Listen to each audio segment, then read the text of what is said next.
প্রিয় শিক্ষার্থী বন্ধুরা, আসসালামু আলাইকুম। আশা করি সবাই ভালো আছেন। আজ আমরা ম্যানেজমেন্ট অ্যাকাউন্টিং, যেটা বিবিএ থার্ড ইয়ারের অ্যাকাউন্টিং, ম্যানেজমেন্ট এবং ফাইন্যান্স তিনটা ডিপার্টমেন্টেই প্রচলিত আছে। সেই বই থেকে একটি গুরুত্বপূর্ণ চ্যাপ্টার, সেটা হচ্ছে কস্ট কনসেপ্ট অ্যান্ড ক্লাসিফিকেশন চ্যাপ্টারের একটি অঙ্ক সমাধান করার চেষ্টা করব। আশা করি সবাই সাথে থাকবেন। তো আমরা যে অঙ্কটা আজকে সমাধান করব সেটা national university BBA honours accounting 2015 সালে আসছে। খুবই গুরুত্বপূর্ণ অঙ্ক। এইটাকে আসলে ডাবল কস্ট শিট করা লাগে। তো আমরা যদি শুরু থেকে অঙ্কটা পড়ি, যে ফলোইং ডাটা, এখানে অনেকগুলা তথ্য দেওয়া আছে। এখন 1 নম্বরে বলছে যে prepare a cost sheet for the year, মানে এই বছরের জন্য আপনাকে একটা কস্ট শিট তৈরি করতে হবে। তাহলে আমরা আগে পরে কিছু না দেখে আগে একটা কস্ট শিটই তৈরি করি, তারপরে আমরা দেখি যে পরবর্তীতে কি করা যায়। তাহলে কস্ট শিটের জন্য আমরা একটা ছক কাটবো, XYZ limited estimate of cost of production for the year ended এত। এখন আমরা কি করবো, একটা শিরোনাম দিলাম র মেটেরিয়াল। তাহলে আমরা বিগিনিং ইনভেন্টরি লিখবো। র মেটেরিয়ালে কত টাকা, যদি আমরা দেখি যে ইনভেন্টরি এখানে, হ্যাঁ, ইনভেন্টরি অফ র মেটেরিয়াল 1/1/2014, এটি তো বিগিনিং। তাহলে আমরা আছে 33,280। তাহলে আমরা দিলাম 33,280। এর সাথে আমরা কি যোগ করি, পারচেজ যোগ করি। তাহলে আমরা যদি দেখি যে এই যে পারচেজ অফ র মেটেরিয়াল কত টাকা আছে, 7,59,200। তাহলে আমরা দিলাম 7,59,200। তাহলে র মেটেরিয়াল আমাদের অ্যাভেলেবল ফর ইউজ আসলো 7,92,480। এরপর আমরা র মেটেরিয়াল ক্লোজিংটা বাদ দিব। এই যে ইনভেন্টরি অফ র মেটেরিয়াল 31/12 যেটা আছে, এটি হচ্ছে আমাদের ক্লোজিং। এটা আছে কত, যদি আমরা দেখি যে এটা আছে 35,360। তাহলে আমরা ইনভেন্টরি, ইন্ডিং ইনভেন্টরি 35,360 আমরা বাদ দিলাম। তাহলে আমাদের যেটা ম্যাটেরিয়াল ইউজড বা কনজিউম আসে সেটা হচ্ছে 7,57,120। এগুলো আমরা পিছনে অনেক করেছি, তারপর সমস্যা নেই। আমরা এরপর আমরা যোগ দিব ডাইরেক্ট লেবার বা ওয়েজেস। এই যে আমরা প্রোডাক্টিভ ওয়েজেস পেয়েছি কত টাকা, যদি আমরা একটু দেখি যে প্রোডাক্টিভ ওয়েজেস হচ্ছে 5,16,880। তাহলে আমরা প্রোডাক্টিভ ওয়েজেসটা যোগ দিলাম 5,16,880। তাহলে আমাদের কি আসে, প্রাইম কস্ট আসে। কত টাকা প্রাইম কস্ট, 12,74,000। এরপর আমরা এর সাথে যোগ দিব কি, ফ্যাক্টরি ওভারহেড। ফ্যাক্টরি ওভারহেড একটা শিরোনাম দিলাম। এখন আমরা দেখি যে ফ্যাক্টরি ওভারহেড নেওয়ার মতো আমাদের আসলে কি কি আছে। তো আমরা যদি দেখি যে এখান থেকে নিচের দিকে যদি দেখেন, ওয়ার্ক ম্যানেজার স্যালারি। এখন ওয়ার্ক ম্যানেজার স্যালারি কেন এটা ফ্যাক্টরি ওভারে, তার পেছনে হচ্ছে এই যে ওয়ার্ক আছে, এই ওয়ার্ক কথাটা থাকার কারণে এটা আমাদের কি হচ্ছে, ফ্যাক্টরি ওভারহেড হিসেবে বিবেচিত হয়েছে। কত টাকা, 50,000 টাকা। তাহলে আমরা ওয়ার্ক ম্যানেজার স্যালারি দিলাম কত, 50,000।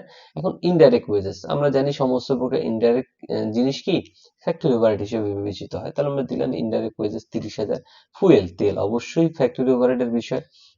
তাহলে ফুয়েল আছে কত, 15,000 টাকা। তাহলে আমরা দিলাম ফুয়েল কত, 15,000 টাকা। এরপর যদি দেখি যে ডেপ্রিসিয়েশন অফ প্লান্ট, সমস্ত প্রকার ডেপ্রিসিয়েশনের কাজ অন্যভাবে হয়, কিন্তু শুধুমাত্র প্লান্টের ডেপ্রিসিয়েশন ফ্যাক্টরি ওভারহেড হিসেবে বিবেচিত হয়। তাহলে আমরা দিলাম ডেপ্রিসিয়েশন অফ প্লান্ট কত, 15,000। আবার ইনডাইরেক্ট র মেটেরিয়াল আছে, আমরা জানি সমস্ত প্রকার ইনডাইরেক্ট কি ফ্যাক্টরি ওভারহেড। তাহলে আমরা ইনডাইরেক্ট র মেটেরিয়াল দিলাম কত, 10,000 টাকা।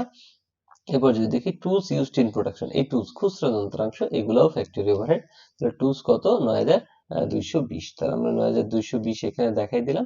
এরপর সবগুলোকে যোগ করলে হয় আমাদের 1,29,220। এখন এই যে যে উপরে প্রাইম কস্ট, প্রাইম কস্টের সাথে এটা যোগ দেওয়ার পর যে টাকাটা আসবে সেটাকে বলে ওয়ার্ক কস্ট বা ম্যানুফ্যাকচারিং কস্ট। আপনারা দুইটার যে কোনো একটা লিখবেন। কত আসলো, 14,03,220। এখন আমরা কি করব, এটার সাথে বিগিনিং ফিনিশ গুড যোগ, ওয়ার্কিং প্রসেস যোগ দেওয়ার কথা, কিন্তু আমাদের ওয়ার্কিং প্রসেস এই অঙ্কে নাই। তাহলে ওয়ার্কিং প্রসেস না থাকলে তো আর দেখানোর প্রয়োজন নাই। তাহলে আমরা ওয়ার্কিং প্রসেসের পরে কি যোগ বিয়োগ করি, সেটা হচ্ছে ফিনিশ গুডস। তাহলে আমরা ফিনিশ গুডস এর ওপেনিংটাকে যোগ দিই। এই যে আমরা ফিনিশ গুডস এর ওপেনিং 1 তারিখে 72,800 আমরা যোগ দিই। Opening beginning inventory finish good যোগ দেওয়ার পরে আমাদের আসলো 14,76,000। এরপর আমরা ক্লোজিং ফিনিশ গুডসটা একটু খুঁজে বের করি। এই যে ইনভেন্টরি ফিনিশ গুডস 31/12/2014, কত টাকা আছে, সেটা হচ্ছে 78,000। এই যে আমরা দেখি 78,000 টাকা। তাহলে আমরা এন্ডিং ফিনিশ গুডস এখান থেকে বাদ দিলাম কত, 78,000। তাহলে আমাদের কি আসে, আসলে ফিনিশ গুডস এর কাজ করার পরে আসে কস্ট অফ গুডস সোল্ড। তাহলে কস্ট অফ গুডস সোল্ড কত, 13,98,020। এখন এর সাথে আমরা কমার্শিয়াল এক্সপেন্স বা অপারেটিং এক্সপেন্স যোগ করব, মানে পরিচালন ব্যয় আর কি। তাহলে আমরা যদি দেখি পরিচালন ব্যয়, এই যে অ্যাডমিনিস্ট্রেটিভ এক্সপেন্স আছে কত, 30,161 এবং স্যালারি টু ম্যানেজিং ডিরেক্টর, তাহলে এটাও হচ্ছে অ্যাডমিনিস্ট্রেটিভ এক্সপেন্সের ভিতরে পড়ে। তাহলে আমরা দিলাম যে অ্যাডমিনিস্ট্রেটিভ এক্সপেন্স 30,161 এবং ম্যানেজিং ডিরেক্টরের স্যালারি কত, 40,000। তাহলে দুইটাকে যোগ করলে 70,161 হয়। এখন আমাদের অঙ্কের টোটাল কস্ট বের হয়ে গেল কত টাকা, 14,68,181। তাহলে এই টোটাল কস্টের সাথে আমরা কি যোগ করব, প্রফিট যোগ করব। তাহলে আমরা দেখি যে আমাদের অঙ্কে প্রফিট কত আছে। আমাদের অঙ্কে কিন্তু আসলে কোনো প্রফিট নাই, আমাদের সেলস দেওয়া আছে অঙ্কে। আমরা জানি সেলস দেওয়া থাকলে আমরা প্রফিট বের করতে পারবো। তাহলে আমাদের সেলস দেওয়া আছে কত, সেলস দেওয়া আছে 15,39,200। তাহলে আমরা আগে সেলস লিখবো 15,39,200।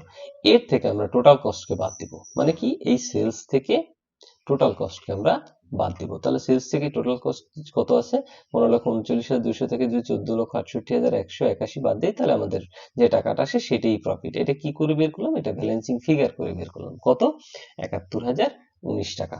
তাহলে এটাই হচ্ছে আমাদের আসলে অঙ্কের প্রফিট। তাহলে আমরা কিন্তু, আমাদের প্রথম বলছিল কি prepare a cost sheet for the year, আমরা কিন্তু কস্ট শিটটাকে খুব সুন্দরভাবে সমাধান করতে পারছি। এখন আমরা করব নিচের তথ্য, দেখি নিচে কি বলছে। প্রিয় শিক্ষার্থী বন্ধুরা, ন্যাশনাল ইউনিভার্সিটির বিবিএ এমবিএ সকল সাবজেক্টের পরবর্তীতে আপডেট পেতে এই ভিডিওটিতে লাইক করুন, চ্যানেলটি সাবস্ক্রাইব করুন এবং বেল বাটনে ক্লিক করে রাখুন। নিচে বলছে যে compute total cost of A plan and find the price of tender. এখানে টেন্ডার, এটাকে টেন্ডার কস্ট শিটও বলে। যখন আপনারা টেন্ডার দেখবেন তখন বুঝবেন আপনাকে আর একটা কস্ট শিট করা লাগবে। এই যে আমরা এই মাত্র যে কস্ট শিটটা করেছি, এরকম আর একটা কস্ট শিট করা লাগবে যখনই টেন্ডার কথাটা উল্লেখ থাকবে। another plan to be survey, it is estimated that the cost of raw material আবার নতুন করে দেওয়া আছে। এখন আপনাকে তো পুরনো কিছু তথ্য দিয়ে আপনি করতে পারবেন না, আপনাদের যে নতুন তথ্য আছে এটা দিয়ে আপনাকে করতে হবে। তাহলে র মেটেরিয়াল আছে কত, 52,000, ডাইরেক্ট ওয়েজেস আছে কত, 31,200। The tender is to be made profit of 20% of selling price. তাহলে সেলস এর উপরে 20% প্রফিট ধরে আপনাদের আসলে টেন্ডার শিটটা তৈরি করতে হবে। এখন কথা হচ্ছে কি, আমাদের এখান থেকে কি কি জিনিস নিতে হবে, সেটা হচ্ছে আমাদের ম্যাটেরিয়াল নিতে হবে। কিন্তু ম্যাটেরিয়াল তো আমাদের দেওয়াই আছে কত, 52,000। এরপর নিতে হবে কি, ওয়েজেস।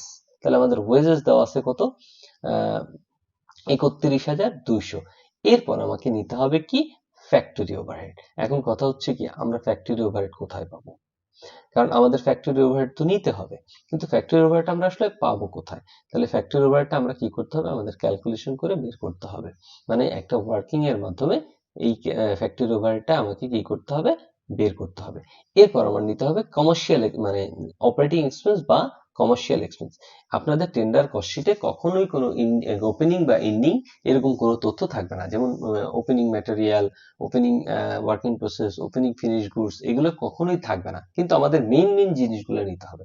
যেমন আমাদের নিতে হবে কি, ম্যাটেরিয়াল নিতে হবে, তারপরে ফ্যাক্টরি ওভারহেড নিতে হবে, ডাইরেক্ট লেবার নিতে হবে, আর কি, আর হচ্ছে এই যে কমার্শিয়াল এক্সপেন্স দেওয়া আছে, অ্যাডমিনিস্ট্রেশন সেলিং, এইগুলো নিতে হবে।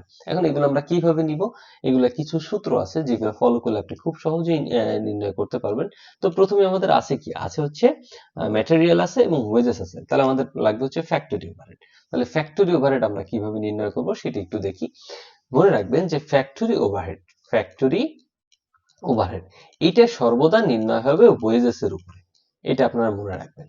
ফ্যাক্টরি ওভারহেড কিসের উপর নির্ণয় হবে, ওয়েজেস এর উপরে। তাহলে আমরা একটা সূত্র লিখব কি, যে calculation of percentage of works overhead বা factory overhead on to wages. এই যে এই সূত্রটা দেখেন, calculation of percentage of works overhead. এখানে আপনি ফ্যাক্টরি ওভারহেড লিখলেও সমস্যা নেই, ফ্যাক্টরি ওভারহেড টু ওয়েজেস, মানে ওয়েজেস মানে কি, ডাইরেক্ট লেবার। এটা সবসময় ফ্যাক্টরি ওভারহেড সর্বদা ডাইরেক্ট লেবারের উপরে হয়। এখন সূত্রকে আপনি মুখস্থ করবেন না, আপনি আগে কোনটা লিখছেন, আগে লিখছেন ওয়ার্কস ওভারহেড এবং পরে লিখছেন ওয়েজেস। তাহলে যেটা শুরুতে লিখবেন সেটা আগে হবে, মানে উপরে হবে, এবং ওয়েজেস পরে লিখছেন, ওয়েজেসটা কি হবে, নিচে হবে। তাহলে ওয়ার্কস ওভারহেড চার্জেস ভাগ হচ্ছে ওয়েজেস। তাহলে আমাদের ওয়ার্কস ওভারহেড কত হয়েছিল, আমরা একটু দেখি যে এই যে ওয়ার্ক কস্ট কত হয়েছিল, ওয়ার্কস ওভারহেড কত হয়েছিল আমরা যদি দেখি, হ্যাঁ, 1,29,220, 1,29,220। তাহলে ওয়ার্কস ওভারহেড হচ্ছে 1,29,220, নিচে কি ওয়েজেস, ওয়েজেস কত হয়েছিল আমাদের যদি দেখি আমরা অঙ্কে, যে ওয়েজেস হয়েছিল কত, এই যে ওয়েজেস 5,16,500 880। তাহলে আমরা এটাকে ভাগ করলে এবং 100 দ্বারা গুণ দিলে আমাদের কত আসে? 25% আসে। এখন আমাদের এটা তো শেষ। তাহলে আমাদের ফ্যাক্টরি ওভারহেড গেল। এখন আমাদের ছিল কি? Administrative expense, administrative and selling, এইটার পার্সেন্টেজ বের করতে হবে। তাহলে অ্যাডমিনিস্ট্রেটিভ সেলিং আমাদের কত ছিল? 70,161।